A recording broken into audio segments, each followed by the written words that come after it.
বিসমিল্লাহ বলে আজ খুলেছি বুকের সব ব্যথার দুয়ারে, দয়াময় রব শুনে নাও আমার নীরবার তোনা দেবার। মা হারানোর শোকে ভেঙে গেছে জীবনের সব স্বপ্ন, তোমার রহমত ছাড়া কোথায় পাবো শান্তির আশ্রয়। ফজরের আজানে জেগে উঠি, কিন্তু সেই পরিচিত ডাক নেই। বাবা নামাজ পড়ো আজ আর সে স্নেহ মাখা সুর নেই। ঘরের প্রতিটি কোণে মায়ের স্মৃতি নীরবে কথা কয়। অশ্রু ভেজা দুটি চোখে শুধু হারানোর ইতিহাস রয়।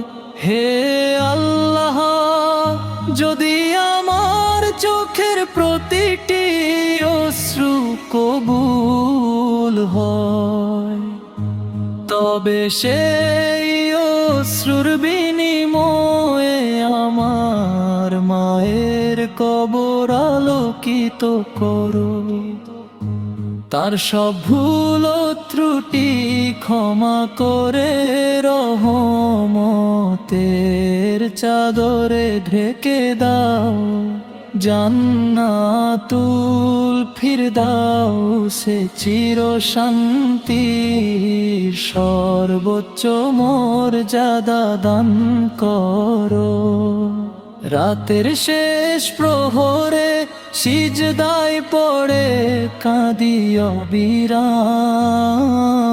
হে রব, আমার মাকে রেখো নিরাপদ, তুমি তো পরম দয়াময়। তোমার দরবার ছাড়ার কোথাও নেই আমার ভরসা, তোমার রহমতে লুকিয়ে আছে ভাঙা হৃদয়ের আশা।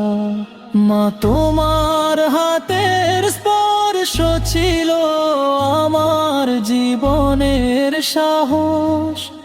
তোমার দোয়াতে দূর হতো শত দুঃখ, শত হতাশ।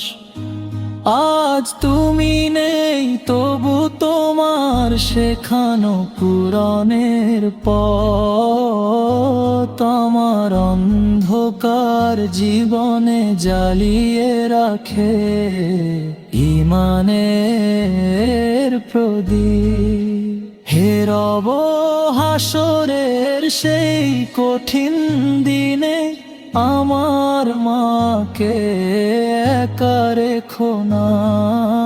রাসূল ফায়ের শাফাতে তাকে জান্নাতের সম্মান দিও।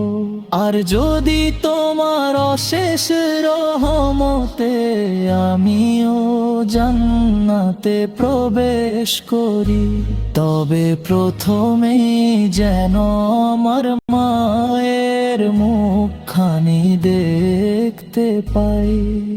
শেষ নিঃশ্বাস পর্যন্ত আমি মায়ের জন্য দোয়া করে যাব। প্রতিটি সিজদায় তাঁর মাগফিরাতের আবেদন জানাবো।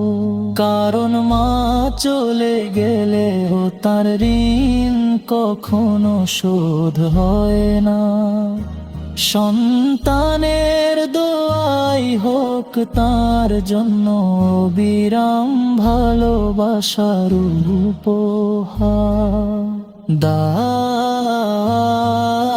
হে আল্লাহ আমাদের সকল মা বাবাকে ক্ষমা করুন, যারা ইন্তেকাল করেছেন তাদের কবরকে নূরে ভরিয়ে দিন, কবরকে জান্নাতের বাগান বানিয়ে দিন, এবং জান্নাতুল ফিরদাউস নসিব করুন।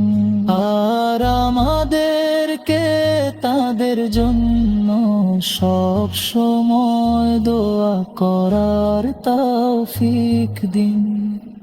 আমিন।